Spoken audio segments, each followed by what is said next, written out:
Good morning students. Today I am here to teach you economics for class 12th.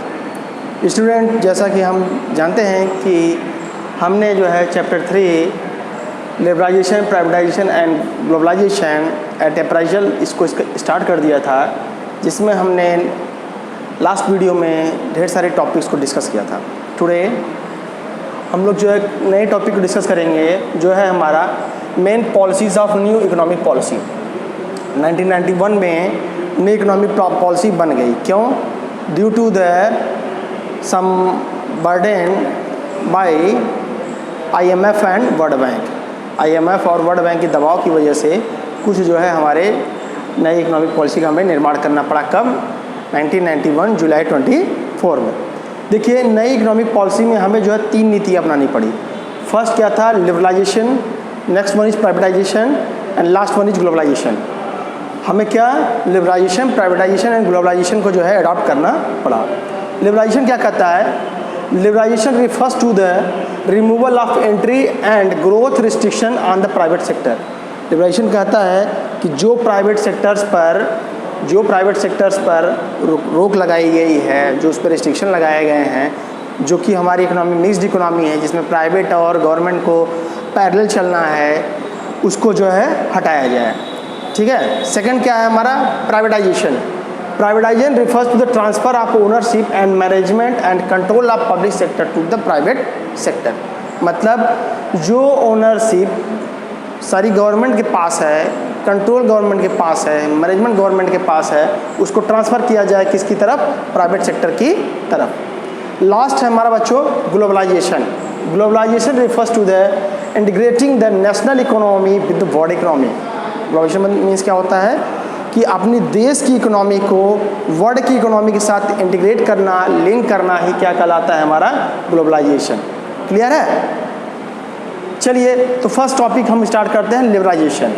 Liberalisation का definition है, it refers to the removal of entry and growth of restriction on the private sector. Liberalisation क्या करता है? Liberalisation यही करता है कि जो एंट्री ऑफ प्राइवेट सेक्टर है, उस पर जो रिस्ट्रिक्शन है, जो लाइसेंसिंग में रिस्ट्रिक्शन है, उसको हटाना ही लिबरलाइजेशन कहलाता है। चलिए, तो लिबरलाइजेशन में क्या होगा? Liberalisation involves deregulation and reduction of government control and greater autonomy of private investment to make economy more competitive. मतलब क्या है कि इसमें क्या हमें जो गवर्नमेंट के कंट्रोल्स थे, जो गवर्नमेंट की इकोनॉमी थी, उसको रिड्यूस करना होगा, उसको डीरेगुलेट करना होगा। जिससे क्या हो? जिससे हमारे प्राइवेट सेक्टर, प्राइवेट फर्म्स हमारे जो है कंट्रोल में आए और हमारे इकोनॉमी में कम्पिटिटिव मार्केट, जिसे परफेक्ट मार्केट भी कहते हैं, ऐसा इन्वायरमेंट क्रिएट हो। Second one is under this process, मतलब लिबरलाइजेशन प्रोसेस में the business is given free hand and is allowed to run on commercial lines. मतलब अब जो क्या होगा, अब ये प्राइवेट इंस्टीट्यूट को दिया जाएगा, तो जो बिजनेस फर्म्स रहेंगे उनके पास उनके हाथ को बांधा नहीं जाएगा। मतलब उनकी बात को ये नहीं रहेगा कि भैया आप जो है आप प्राइस मेकर नहीं रहेंगे। प्राइस मेकर कौन रहेगा? हम रहेंगे। ऐसा नहीं है, मार्केट डिसाइड करेगा सारे प्रोडक्ट्स का प्राइस। तो उनको फ्री हैंड कर दिया जाएगा और जो है वो अपने कॉमर्शियल लाइन के अनुसार जो है अपने प्रोडक्ट को बेचेंगे और अपने ही अनुसार जो है वो प्राइस जो है उसका डिटर्मिनेशन करेंगे। ठीक है। अब देखिए, थर्ड मतलब इसका कंक्लूजन ये हुआ, लिबरलाइजेशन का पर्पज़ क्या था? Its purpose is to unlock economic potential. मतलब हमारी इकोनॉमी की जो है पोटेंशियल था, उसको बढ़ाया जाए। जो हमारा कम हो गया था, ग्रोथ रेट कम हो गया था, उसको बढ़ाने के लिए हम लोगों ने क्या किया? लिबरलाइजेशन किया, जिसकी मदद से जो है क्या प्राइवेट सेक्टर भी आएंगे। अब हमारी जो है प्रोडक्टिविटी बढ़ेगी। To introduce much more competition. अब क्या होगा? जब प्राइवेट सेक्टर आएंगे तो क्या होगा? हमारे मार्केट में दिन ब दिन कंपटीशन बढ़ता चला जाएगा। ठीक है स्टूडेंट्स, तो अब देखते हैं नेक्स्ट टॉपिक जो हमारा है। देखिए बच्चों, अब हम लोग बात करते हैं the economic reforms taken by the government under liberalisation includes the following points. जो गवर्नमेंट ने लिबरलाइजेशन प्रोसेस के अंतर्गत जो भी उन्होंने जो है चेंजेस लाए थे, वो कुछ इस तरीके से हैं। देखिए बच्चों, ये 5 सेक्टर्स में उन्होंने चेंजेस लाए थे। फर्स्ट क्या है? Industrial sector reform. Industrial sector में क्या चेंजेस लाए उसको डिस्कस करेंगे। फाइनेंशियल सेक्टर्स में मतलब बैंकिंग सेक्टर वगैरह में क्या उन्होंने चेंजेस लाए उसको डिस्कस करेंगे।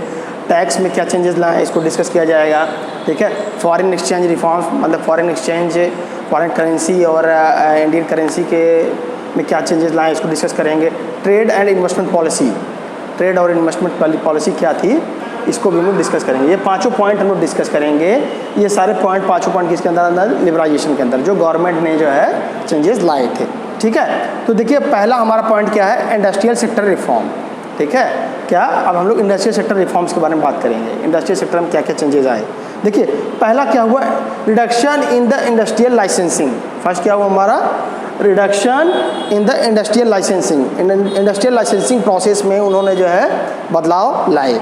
क्या बदलाव लाए उन्होंने जो है क्या किया, the new policy abolishes the industrial licensing for all projects except for short listed industry like liquor, defence equipment industries, industrial explosive etcetera. मतलब उन्होंने एक्सप्लोजिव इंडस्ट्री, डिफेंस इक्विपमेंट्स और लिक्वर इंडस्ट्री को छोड़ के बाकी सारे में जो है उन्होंने जो टैक्सेशन लाइसेंसिंग प्रोसेस में उन्होंने बदलाव लाया, ठीक है। सेकंड क्या है, decrease in the role of public sector.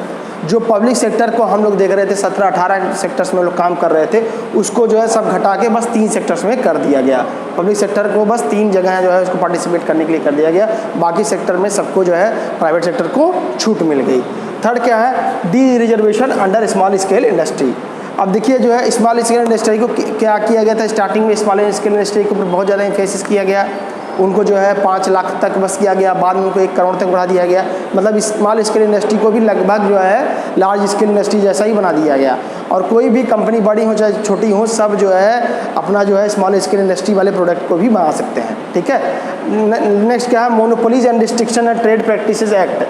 अब ऐसा नहीं है कि कोई भी कंपनी जो है किसी भी प्रोडक्ट में मोनोपोली करेगा। मतलब जैसे ऐसा नहीं है कि एक कंपनी अगर टाटा नमक बना रही है तो कोई और कंपनी नमक बना नहीं सकती है, ऐसा कुछ नहीं है। मोनोपोली वाली कंडीशन हटा दी गई और कैसी कंडीशन ला दी गई, ऐसी कंडीशन ला दी गई कि जिसकी मदद से अब क्या होगा कि सब जो है लाइसेंस ले सकता है और हर जो लोग जो है ले सकते हैं। हाँ, मोनोपोली कुछ चीज़ों में था, जैसे डिफेंस इक्विपमेंट्स की बात की जाए, एटॉमिक एनर्जी की बात की जाए, रेलवे की बात की जाए, इसमें मोनोपोली थी। रेलवे में मोनोपोली थी, रेलवे में तभी तो प्राइवेटाइजेशन हो रहा है। तो ये सारी चीज़ें थी बेटा जो है, ठीक है। तो अब ये देखिए इतना डिस्कस कर लिया हम लोगों ने, ठीक है। अब ये लिबरलाइजेशन के बारे में भी हम लोग समझ गए। अब नेक्स्ट उसमें हम लोग डिस्कस करेंगे जो है फाइनेंशियल सेक्टर रिफॉर्म के बारे में, जो हमारा नेक्स्ट वीडियो रहेगा। Okay student, thank you, have a nice day.